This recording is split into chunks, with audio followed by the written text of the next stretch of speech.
साथ दोगी? She wants your money. मैं तुमसे शादी करने के लिए तैयार हूँ। फिर ये कह रहा है कि क्या तुम मेरा साथ दोगी, विल यू स्टैंड बाय मी। तो फिर वो तो सुनते ही गायब हो गई क्योंकि उसे ऑब्वियसली पैसे चाहिए थे। Hello guys, this is Jyoti and I welcome you all to T Point English, your one-stop solution to learn to speak English naturally and fluently.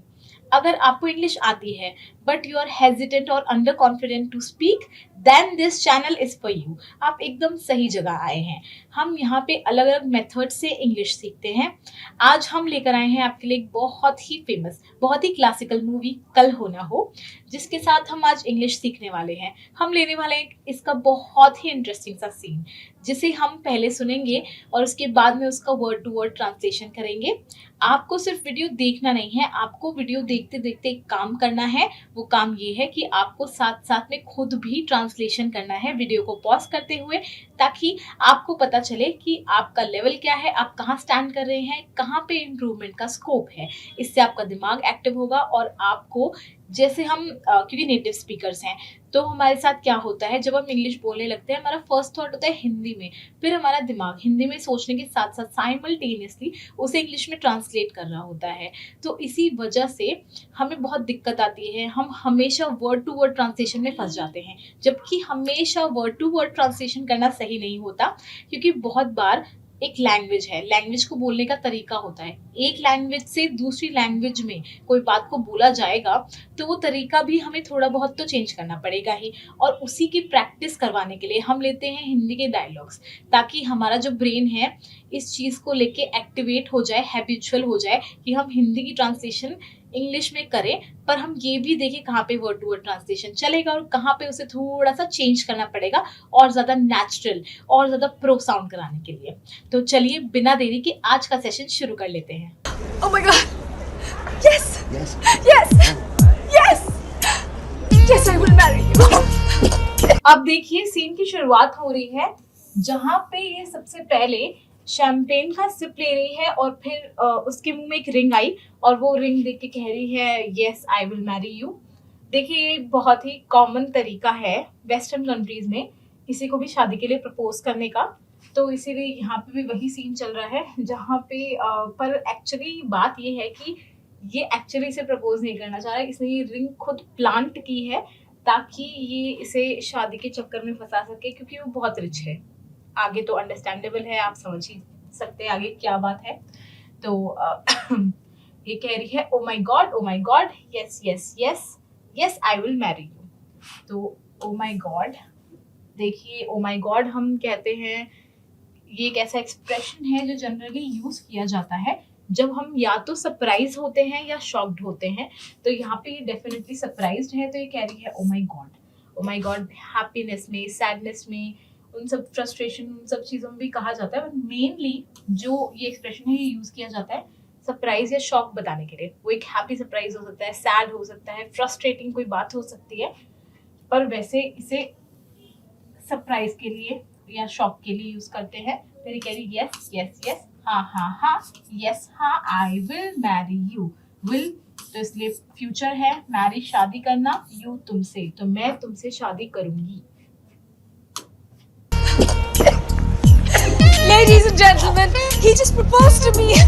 अब देखिए ये भी इसकी एक बहुत अच्छी ट्रिक है कि इसने पहले बोला कि हाँ भाई आई विल मैरी यू, और फिर खड़े हो जाओ, सभी लोगों में अनाउंसमेंट कर दो, ताकि आप इतनी अटेंशन ग्रैब कर लो कि सामने वाला आउट ऑफ ऑकवर्डनेस क्लैरिफाई नहीं कर पाए कि भाई मैंने नहीं रखी रिंग, या कुछ भी बोल ना पाए। तो फिर यहाँ पे कह रही है लेडीज एंड जेंटलमैन, देवियों और सज्जनों, अमिताभ बच्चन की स्टाइल में, देवी और सज्जनों, ladies and gentleman, he just propose to me. इसने अभी अभी मुझे प्रपोज किया। प्रपोज करने का क्या मतलब होता है? प्रपोज करने का मतलब होता है कि हम जनरली प्रपोजल किसी भी चीज़ का हो सकता है, कोई बिजनेस प्रपोजल हो सकता है, कोई और डील हो सकती है, यहाँ पे फ्रेंडशिप के लिए भी प्रपोजल हो सकता है, but mainly propose to me जब हम कहते हैं इसका मतलब है कि शादी की बात हो रही है कि ही प्रपोज टू मी, और जस्ट यानी कि अभी अभी ही प्रपोज टू मी। मेरी शादी हो गई है। I'm so excited. अब देखिए आपको साथ साथ में काम करते हुए चलना है। आपको जैसे जैसे वीडियो प्ले हो रही है उसके बाद में वीडियो को पॉज करना है, क्लिप को प्ले होने के बाद में एक लाइन देखनी है और उस लाइन को अगर वो हिंदी की है तो उसे इंग्लिश में ट्रांसलेट करने की कोशिश करनी है, वो इंग्लिश की है तो हिंदी में, हिंदी की है तो इंग्लिश में, ऐसे करके आपको ट्रांसलेशन करना है और देखना है कि आपकी ट्रांसलेशन कितनी एक्यूरेट है। आप वर्बली कर पाएँ तो वेल एंड गुड, बहुत अच्छी बात है। नहीं कर पाएँ या आप चाहते हैं कि भाई मैं एग्जैक्ट याद रखूं कि मैंने क्या इसकी ट्रांसलेशन की थी ताकि मैं वर्ड टू वर्ड मैच कर पाऊँ, तो आप एक नोटबुक ले लीजिए, एक पेन ले लीजिए और उसके बाद में उसे लिखते हुए चलिए और उसके बाद में आप जब उसकी ट्रांसलेशन हम करें साथ साथ तो उस टाइम पे आप मैच कर सकें। ये चीज़ आपको ज़रूर ही करनी है क्योंकि देखिए ये करने से बहुत ज़्यादा फ़ायदा होगा। ये करने से आपको, आप सिर्फ लिसनिंग नहीं कर रहे हैं एक्टिवली, आप सिर्फ सुन नहीं रहे हैं, चीज़ें देख नहीं रहे हैं, आपका ब्रेन भी साथ साथ चल रहा है, आप खुद भी वो चीज़ कर रहे हैं और फिर साथ में क्लैरिफाई हो जाएगा कि भाई कहाँ गलती है, नहीं है, कितना एक्यूरेट है, आपको अपना लेवल पता चलेगा और धीरे धीरे चीज़ें समझ में आने लगेगी। तो अब ये कह रही है मेरी शादी हो रही है, आई एम सो एक्साइटेड। मेरी शादी हो रही है, आई एम सो एक्साइटेड, तो इसे हम कहेंगे मेरी शादी हो रही है, आई एम गेटिंग मैरिड। मेरी शादी हो रही है, I am getting married. I am so excited, मैं बहुत ही उत्साहित हूँ, उत्सुक हूँ।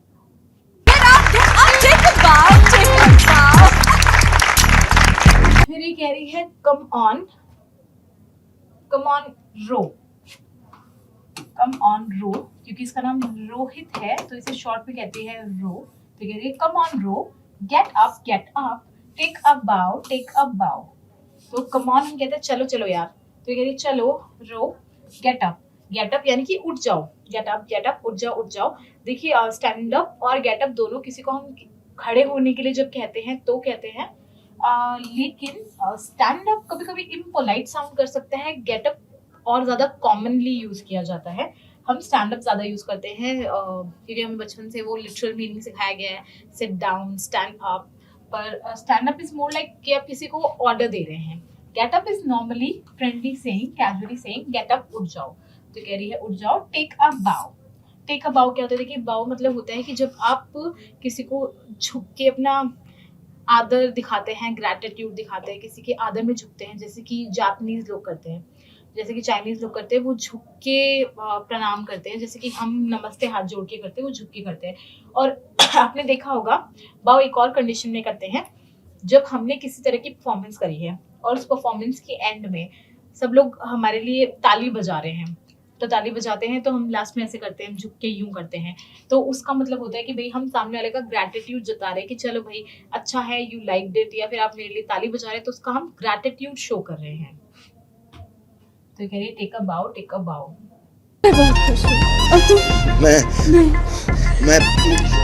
मैं अभी आई। फिर ये कह रही है मैं बहुत खुश हूँ और तुम, तो हम कहेंगे आई एम वेरी हैप्पी। देखिए वेरी हैप्पी कहना गलत नहीं है, मगर अगर हम थोड़ा और नेचुरल, थोड़ा और प्रो साउंड करना चाहते हैं तो हमें किसी भी इमोशन के आगे से वेरी हटा के उसके प्रॉपर वर्ड्स यूज करने चाहिए। जैसे यहाँ पे हम क्या कह सकते हैं, हम कह सकते हैं आई एम इलेटेड, ठीक है, आई एम एक्सिलरेटेड, या हम कह सकते हैं आई एम ओवरजॉयड, या हम कह सकते हैं आई एम डिलाइटेड। और भी देखिए बहुत सारे वर्ड्स होते हैं, तो हम इनमें से कुछ भी यूज कर सकते हैं, तो it will sound more natural. ये कह रही है और तुम, and you, sorry, and you, and you. तो फिर ये कह रहा है मैं क्योंकि ये बहुत ज्यादा शॉक में है, इसे पता नहीं अचानक से क्या हो गया, लाइक विद इन 10 सेकेंड इसकी लाइफ चेंज हो गई बिल्कुल। तो कह रहा है आई, फिर ये कह रहा है I'll be right back, मैं अभी आया, right back अभी आया, I'll be right back। She wants your money। फिर देखिए बैकग्राउंड म्यूजिक बज रहा है, जिसमें बैकग्राउंड म्यूजिक में बार बार यही बोल रहे हैं शी वॉन्ट्स योर मनी, उसे तुम्हारे पैसे चाहिए। वॉन्ट्स शी है, सिंगुलर है, इसीलिए एस आया है वर्ब में। शी वॉन्ट्स योर मनी, उसे तुम्हारे पैसे चाहिए। हाय मॉम, काम हो गया? फिर इसकी मम्मी का फोन आया तो ये कह रही है हाय मॉम, फिर ये कह रही है बताने का तरीका है कि हाँ हम किसी के लिए कह रहे हैं काम हो गया। काम हो गया तो हम कहेंगे the job's done, the job is done, काम हो गया। या हम कह सकते हैं it's done, काम हो गया, भाई हमारा जो भी काम था वो हो गया। मेरे होते हुए कोई गलती नहीं हो सकती। फिर ये कह रही है यानी कि अब देखिए ये दो एक्सप्रेशंस हैं जिसे एक साथ ही यूज किए हैं। एक है मतलब हाँ ठीक है, हाँ कह रहे हैं हम, और इसका मतलब हम कह रहे हैं नहीं। तो कह रही है नो प्रॉब्लम एट ऑल, कोई भी परेशानी नहीं हुई, कोई भी परेशानी नहीं हुई, बिल्कुल भी नहीं हुई एट ऑल। फिर ये कह रही है मेरे होते हुए कोई गलती नहीं हो सकती। तो फिर ये कहेगी nothing can go wrong, कोई गलती, nothing can go wrong, कुछ गलत नहीं जा सकता, while I am here, while I'm here, जब तक मैं हूँ तब तक कोई गलती नहीं हो सकती, यानी मेरे होते हुए। हम कह सकते हैं as long as I am here nothing can go wrong। Rohit weds Camila, Rohit weds Camila, Rohit weds Camila. अब देखिए ये वॉशरूम में आया है, अपना फेस वॉश कर रहे हैं। जनरली हम ये करते हैं जब हम थोड़ा सा अपना माइंड फ्रेश करना चाहते हैं, थोड़ा सा अपना हेड क्लियर करना चाहते हैं। तो ये कह रहा है Rohit weds Camila, Rohit weds कमिला, जैसे कि होता है, मतलब कि अपने दिमाग में वो चीज को बोल के अपने आप को थोड़ा यूज टू करना चाह रहा है इस फैक्ट के बारे में कि रोहित वेट्स कमिला, ओके रोहित की शादी होने वाली है कमिला के साथ, तो इसलिए 3 बार बोल रहा है। Congratulations, सुना तुम्हारी शादी होने वाली? हाँ हाँ, पैमेला मुझसे प्यार करती है। फिर अब आया है यहाँ पे अमन, जो कमिला की बात सुन के आया है। तो अब ये आया इसके पास, तो कह रहा है कॉन्ग्रेचुलेशंस, बधाई हो, सुना है तुम्हारी शादी होने वाली है, सुना है तुम्हारी शादी होने वाली है।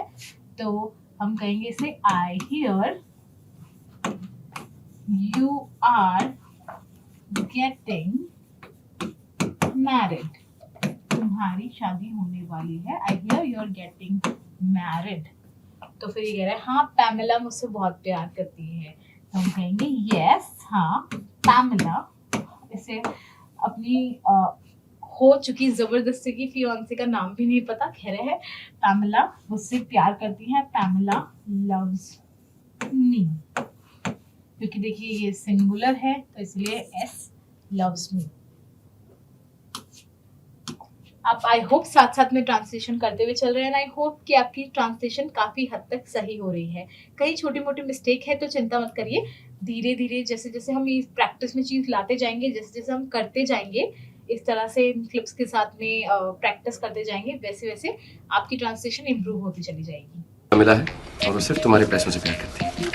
फिर ये कह रहा है उसका नाम कमिला है और वो सिर्फ तुम्हारे पैसों से प्यार करती है, तो कह रहा है उसका नाम कमिला है, तो हम कहेंगे हर नेम, उसका नाम इज कमिला एंड और शी ओनली, सिर्फ इसे only loves your money, yeah she is only in love with your money, या हम ये भी कह सकते हैं she is just after your money, बस तुम्हारे पैसों के पीछे है, या वो बस तुम्हारे पैसों से प्यार करती है। पैसा, छी, पैसा तो पैरों की धूल है। और तू ब्लडी फूल। देख मैं अब देखिए जैसे कि सारे रिच लोग होते हैं, उनका क्या होता है, उन्हें पैसों की कदर नहीं होती। जैसे बोलते हैं कि जो चीज आपके पास है आपको उसकी कदर नहीं होती, ब्यूटी हो, पैसा हो, फैमिली हो, कुछ भी मान लीजिए। तो ये कह रहा है कि पैसा, छी, पैसा तो पैरों की धूल है, तो कह रहा है पैसा तो हम कहेंगे मनी। कह रहा है छी तो हम कहेंगे यू, या हम कह सकते हैं अग, ये एक्सप्रेशन है बताने का छी। Money is just dust under one's feet, यानी पैरों की धूल, यानी पैरों के नीचे जो धूल होती है हमारे पैरों के नीचे, किसी के भी पैरों के नीचे, जब हम किसी पर्टिकुलर इंसान की बात नहीं कर रहे होते हैं तब हम कहते हैं वंस फीट, यानी कि पैरों की। हमने यहाँ पे फीट यूज किया है, फुट नहीं, क्योंकि हम यहाँ पे पैरों की बात कर रहे हैं, तो वंस फीट। जब हम किसी तरह से इस तरह से ट्रांसलेशन करते हैं तो हम ये ऐसा सब्जेक्ट इस तरह से नाउन यूज कर लेते हैं सो दैट तो पता चले कि हाँ भाई पैरों की बात हो रही है। तो ये कह रहा है money is just dust under one's feet, किसी के पैरों की मतलब पैरों के नीचे की धूल है। फिर ये कह रहा है और तू ब्लडी फूल है, एंड तू ब्लडी फूल है। ब्लडी फूल है मतलब कि तू बिल्कुल बेवकूफ है। ब्लडी फूल कहते हैं जब हम थोड़े अनॉयड होते हैं, फ्रस्ट्रेटेड होते हैं, तो हम फूल के साथ में ब्लडी भी लगा देते हैं उसकी इंटेंसिटी को बढ़ाने के लिए। तो कह रहे हैं कि और तू बिल्कुल बेवकूफ है, तू कतई बेवकूफ है। हमारी बातों में नहीं आने वाला। मेरी बात मत सुन, लेकिन सिर्फ उससे जाके इतना कहो कमीना। फिर ये कह रहा है देख मैं तुम्हारी बातों में नहीं आने वाला हूँ। तो ये कह रहा है look I am not falling for your words. I am not falling for your words, यानी मैं तुम्हारी बातों में नहीं आने वाला हूँ।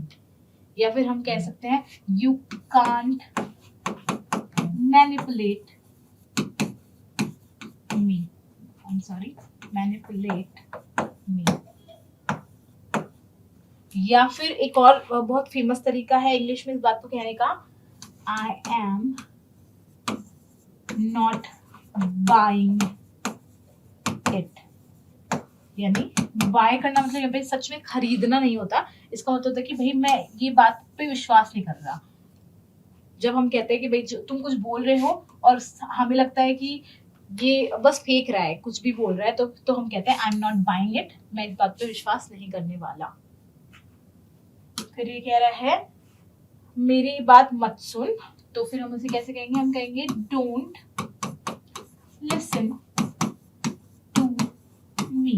डोंट लिसन टू मी, मेरी बात मत सुन, लेकिन सिर्फ उसे जाके इतना कहो, but just tell her this. Just tell her this, उसे जाकर बस इतना कहो। Darling, oops, I am sorry, Kamala darling, मुझे अपने डैडी के पैसे नहीं चाहिए। तो फिर ये मजाक उड़ाते हुए कह रहा है क्योंकि अकॉर्डिंग टू हर वो कमीनी है, सॉरी अकॉर्डिंग टू हिम वो कमीनी है, तो इसलिए ये कह रहा है कमीना डार्लिंग। कमीना डार्लिंग, कमीना को हम कह सकते हैं इंग्लिश में स्काउंड्रल, तो ये कह रहा है कमीना डार्लिंग। उप्स, सॉरी उप्स, कमीला डार्लिंग। डार्लिंग हम यूज करते हैं जब हम कहना चाहते हैं किसी इंसान को कि हम केयर करते हैं, उससे प्यार करते हैं, तो हम डार्लिंग, हनी, इस तरह के वर्ड्स यूज करते हैं, स्वीट हार्ट और समथिंग लाइक दैट। तो फिर ये कह रहा है मुझे अपनी डैडी के पैसे नहीं चाहिए, तो I don't need my dad's या फिर फादर्स मनी। कि ये पैसे इसीलिए हम अपोस्ट्रोफी एस लगा रहे हैं, जनरली हम सभी लगाते हैं, ठीक है। या तो कॉन्ट्रैक्शन होता है इज, हैज, वॉज बताने के लिए, या फिर वो होता है अपोस्ट्रोफी एस यूज करते हैं कि उसका बताने के लिए। अपनी जिंदगी खुद बनाना चाहता हूँ, अपने पैरों पे खुद खड़ा होना चाहता हूँ। फिर ये कह रहा है मैं अपनी जिंदगी खुद बनाना चाहता हूँ। आई वॉन्ट टू, या हम वाना भी कह सकते हैं, ये इसका कॉन्ट्रैक्शन है। आई वॉन्ट टू बनाना, बिल्ड माई ओन लाइफ, मैं अपनी जिंदगी खुद बनाना चाहता हूँ, अपने पैरों पे खुद खड़ा होना चाहता हूँ। I want to stand on my own feet. अपने पैरों पे खुद खड़ा होना चाहता हूँ। क्या तुम मेरा साथ दोगे? क्या तुम मेरा साथ दोगी? तो ये हम इसे कैसे कहेंगे? हम कहेंगे will you। क्या, क्योंकि ये फ्यूचर है तो will, और क्योंकि क्वेश्चन है तो हेल्पिंग वर्ब पहले लगा रहे हैं, फिर subject. will you stand verb, main verb, by me। क्या तुम मेरे साथ खड़ी रहोगी? क्या तुम मेरा साथ दोगी? कहने का तरीका है stand by me। Sick, okay? And that is cheap. I know. फिर ये कह रहा है that is sick, या फिर ये कह रहा है okay and that is cheap, तो कह रहा है I know। जो बात इसने बोली कि ये जाके इससे बोलो, तो उसे सुन के इसका रिएक्शन आ रहा है, कह रहा है that is sick। ये sick है का मतलब ये नहीं है कि ये बीमार है। ये एक तरह से स्लैंग की तरह यूज किया जाता है, जो हम पॉजिटिव एंड नेगेटिव दोनों तरह से यूज कर सकते हैं। जब हम पॉजिटिव कहते हैं तो हम कहते हैं कि कमाल, कोई चीज सिक है, बेहतरीन है, ठीक है। और जब हम नेगेटिव की तरह यूज करते हैं तो हम कहते हैं कि घटिया है, वाहियात है, तब हम कहते हैं सिक। तो यहाँ पे कह रहा है कि कितनी वाहियात बात की है तुमने, तो कह रहा है या हाँ। शाहरुख कह रहा है हाँ मुझे पता है, तो कह रहा है ओके ठीक है, एंड दैट इज चीप, और ये चीप है, ये घटिया बात है। तो कह रहा है आई नो मुझे पता है। ये मैं कभी नहीं कहूंगा, कभी नहीं कहूंगा, कभी नहीं कहूंगा। फिर ये बच्चों की तरह तीन बार अपनी बात को रिपीट करते हुए कह रहा है ये मैं कभी नहीं कहूंगा, कभी नहीं कहूंगा, कभी नहीं कहूंगा। तो ये हम इसे कहेंगे I will never say that, never ever. अब बात पे जोर बनाने के लिए हम तीन बार नहीं कहेंगे, हम कहेंगे मैं कभी नहीं कहूंगा, नेवर एवर, कभी भी नहीं कहूंगा।